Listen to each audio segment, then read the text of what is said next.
शंख नाद। गीता के पहले अध्याय विषाद योग का एक महत्वपूर्ण अंग।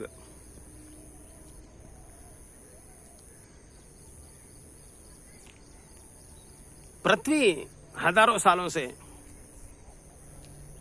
युद्ध के इतिहास से भरी हुई है। युद्ध के वैज्ञानिक कहते हैं कि युद्ध अस्त्र शस्त्र से ज्यादा कॉन्फिडेंस लेवल, स्ट्रैटेजी से जीते जाते हैं। प्राचीन भारत में इस कॉन्फिडेंस लेवल को सेना के बिल्डअप करने के लिए शंख का उपयोग होता था और शंख के इस नाद से सेना में सेनापति और सेना के कमांडर्स सेना में कॉन्फिडेंस बिल्ड करते थे, विल पावर बढ़ाते थे। महाभारत में भी यही हुआ। दुर्योधन दोनों सेनाओं का परिचय देने के बाद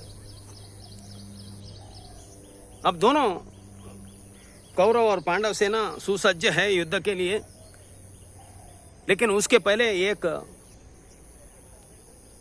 औपचारिकता है कि सेना में कॉन्फिडेंस बिल्डिंग मेजर किया जाए, सैनिकों का विल पावर बढ़ाया जाए, उनका कॉन्फिडेंस लेवल बढ़ाया जाए। तो फिर कौरवों के तरफ से और पांडवों के तरफ से शंखनाद हुआ।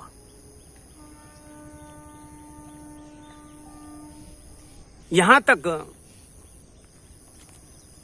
जो घटा वो सामाजिक व्यवस्था का हिस्सा था, युद्ध के नीति का हिस्सा था।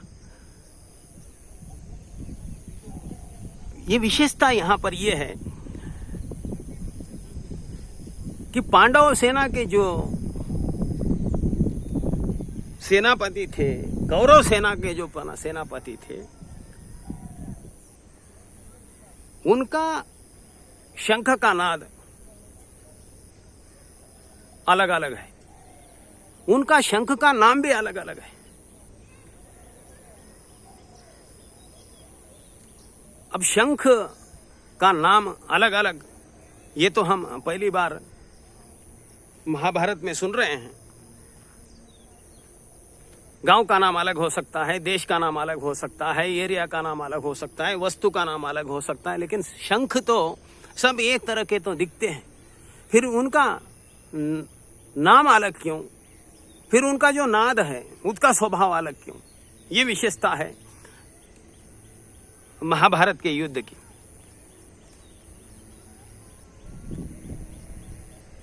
अब ये सेना के जो सेनापति थे उनकी हद तक तो ठीक है। फिर गीता में कृष्ण जो सारथी है, उनका जो शंख है उसका भी नाम अलग है। फिर उनका शंख का जो नाद है वो भी अलग है। और सबसे आश्चर्य की बात है कि कृष्ण एक सारथी है, साथी है, एक एडवाइजर है, युद्ध करने वाले नहीं है। लेकिन सेना में कॉन्फिडेंस लेवल बिल्डअप करने का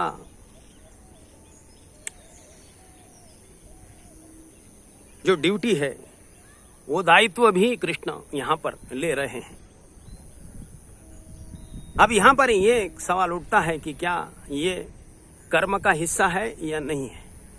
यानी कृष्ण का जो शंखनाद फूकने की जो चेष्टा है और उनके शंखनाद का जो स्वभाव है, क्या वो कृष्ण हमारे कर्म का हिस्सा है या नहीं? ये भी एक गहरा सवाल यहाँ उठता है, क्योंकि कृष्ण ने कहा था कि अर्जुन, मैं कोई कर्म नहीं करता, कर्म सब तो तुझे ही करने हैं। मैं मार्गदर्शक बन सकता हूँ, मैं सारथी बन सकता हूँ, मैं एडवाइजर बन सकता हूँ, तो इन मुख्य तत्वों को हम एक एक करके समझेंगे।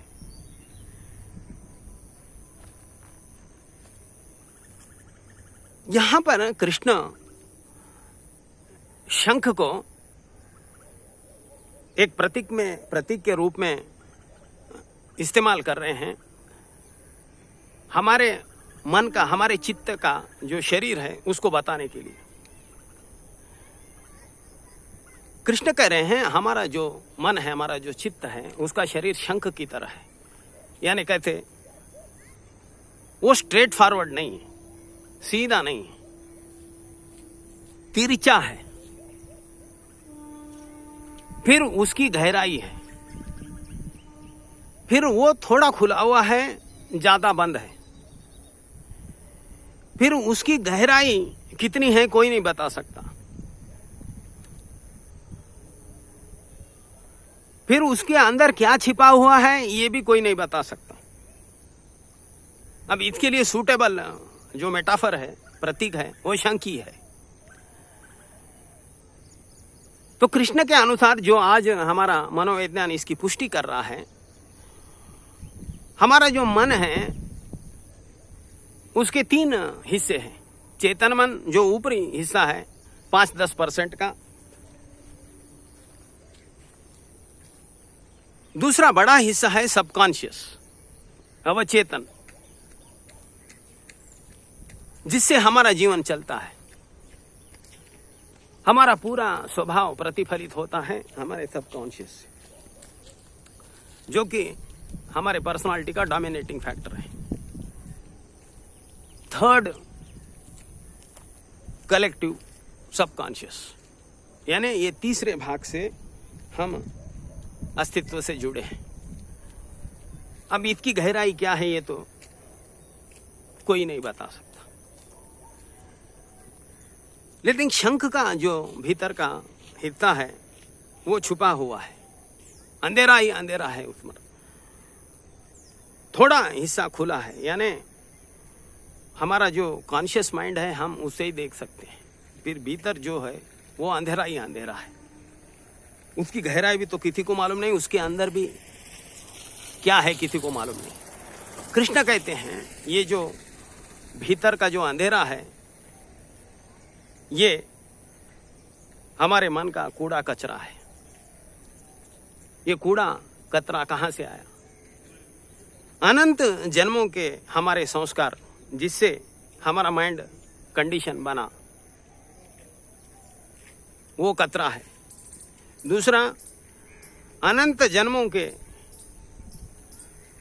हमारे जो नैसर्गिक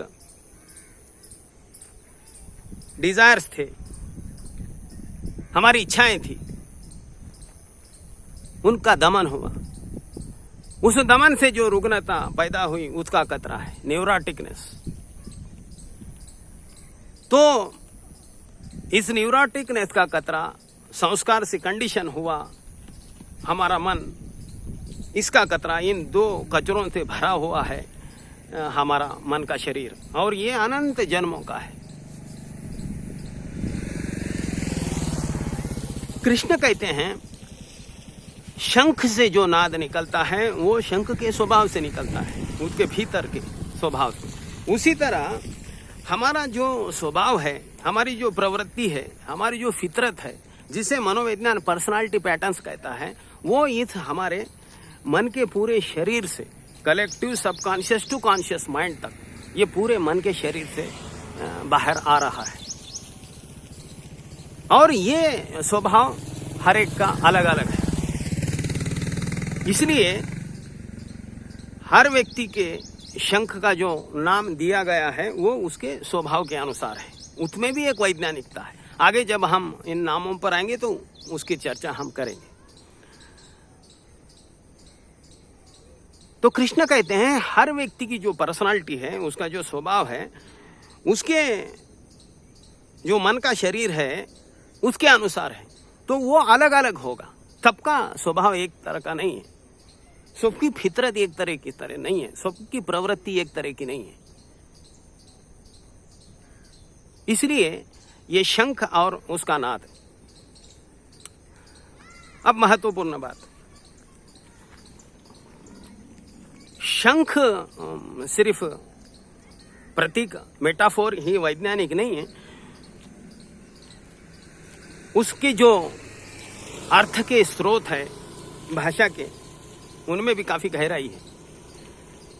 शंख जिन 3 स्रोतों से बना है, श, शंख यानी छोटा श, क और आ। श का अर्थ होता है खुशी, द हैप्पीनेस। शंख का अर्थ होता है डाउट करना, शंका करना। आ का भी अर्थ जो डाउट है, जो शंका है, उसको किसी से रिलेट करना, किस बारे में। तो शंख इन 3 स्रोतों से बना हुआ है। तो यहां पर शंख नाद जो शब्द लाया गया है, वो हमारे शब्द जो स्वभाव है, उस स्वभाव का जो प्रतिफलन है, उससे जुड़ा हुआ है। तो कृष्ण कह रहे हैं हमारे स्वभाव से हम बहुत प्रसन्न हैं, हम हमारे स्वभाव के बहुत अभिमानी हैं, लेकिन वास्तविकता में कृष्ण कहते हैं हमारे स्वभाव के ऊपर, हमारे पर्सनालिटी पैटर्न के ऊपर, हमारे विचार, हमारा कर्म, हमारे भाव, इन पर हमें कॉन्फिडेंट होने के बजाय उन पर शंका करनी चाहिए, उस पर शक करना चाहिए। क्यों? क्योंकि ये सब मन का जो कूड़ा कतरा है जन्मों जन्मों का, उससे आ रहा है। जिसे हम नाद कह रहे हैं, जिसे हम स्वभाव कह रहे हैं, वो स्वभाव की एक गंदगी है। हमारी पर्सनालिटी एक न्यूरोटिक पैटर्न्स का प्रतिफलन है। तो कृष्ण कहते हैं हम इसको, जैसे हम कहते हैं कि I am very confident, will power, मेरा कॉन्फिडेंस लेवल बहुत बड़ा है, मेरा विल पावर बहुत बड़ा है। तो कृष्ण कहते हैं हमारा जो कॉन्फिडेंस लेवल है, हमारा जो विल पावर है, जो हमारे पर्सनालिटी से बिल्डअप करते हैं हम, उस पर हम बड़ा गर्व करते हैं, वो हमें सिर्फ हिंसा और विध्वंस, वायलेंस एंड डिस्ट्रक्शन की ओर ही ले जाता है। इसलिए हमें इस पर गर्व करने के बजाय इस पर डाउट करना चाहिए। डाउट करना चाहिए यानी निरीक्षण करना चाहिए, ऑब्जर्व करना चाहिए। अब इससे क्या होगा? कृष्ण कहते हैं अब कृष्ण का भी एक शंख है, उस शंख का भी एक नाद है। यानी कृष्ण कह रहे हैं कृष्ण का भी एक स्वभाव है, उस स्वभाव का भी प्रतिफलन है। तो जैसे ही हम हमारे रुग्ण स्वभाव को, हमारे न्यूरोटिक पर्सनालिटी पैटर्न्स को ऑब्जर्व करना शुरू कर देंगे, तो हमारे मन के शरीर में जो कूड़ा कतरा है वो समाप्त होकर हम कृष्ण की स्वभाव की ओर यात्रा करना शुरू करेंगे। जैसे ही हम कृष्ण के स्वभाव को प्राप्त करेंगे, तब हमारा स्वभाव, उसका भी एक जो वैल्यू जजमेंट है, वो स्वभाव सृजनात्मक, बाहर की जगत में और भीतर शांति लाता है।